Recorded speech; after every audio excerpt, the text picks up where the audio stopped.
ഇവിടെ.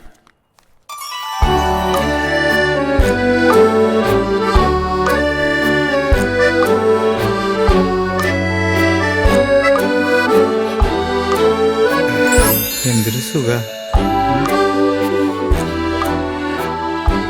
ഇവിടെ ഫസ്റ്റ് മാരേജിൽ കുട്ടികളുണ്ടാ? ഇല്ല. എന്താ കുട്ടികൾ വേണോ? കുട്ടികൾ വേണമെങ്കിൽ ഞാൻ ഉണ്ടാക്കി തരാടാ. എന്റെ സ്വഭാവത്തിന് ശരിക്കും അറിയില്ല. ഒരു രണ്ടാം കെട്ടുകാരന്റെ വിഷമം ഇവന് പറഞ്ഞാൽ മനസ്സിലാവില്ല. എനിക്ക് മനസ്സിലാവും. അങ്ങനെ തന്നെ എവിടെ ഒപ്പിടണ്ടേ? ഇവിടെ ഇട. ആ സോറി കേട്ടോ, മൂപ്പര് ആദ്യമായിട്ട് രണ്ടാമത് കെട്ടണേ, അതിന്റെ ടെൻഷനാ. എളുപ്പാ കേട്ടോ. ആരാ മരിച്ചേ? ദേശാറെ നൈബറാ. എന്ത് പറ്റിയേ? ഒരു കുഴപ്പമില്ലാത്ത മനുഷ്യനായിരുന്നേ. ഇന്നലെ ഇതുപോലെ ഇവിടെ വന്ന് സെക്കൻഡ് മാരേജിന് ഒപ്പിട്ട് പോയ ആളാ. വീട്ടിലെത്തിയില്ല, അപ്പോഴേക്കും കഴിഞ്ഞു. അയ്യോ എന്താ പാപ്പാ? എനിക്കൊന്നുമില്ല. ആ ചറ്റിയോടൊന്ന് വായടയ്ക്കാൻ പറ. വെറുതെ ഓരോന്ന് പറഞ്ഞ് മനുഷ്യനെ പേടിപ്പിക്കാൻ. ഒന്നുമില്ല, പെണ്ണ് കിട്ടിന്റെ അസൂയ.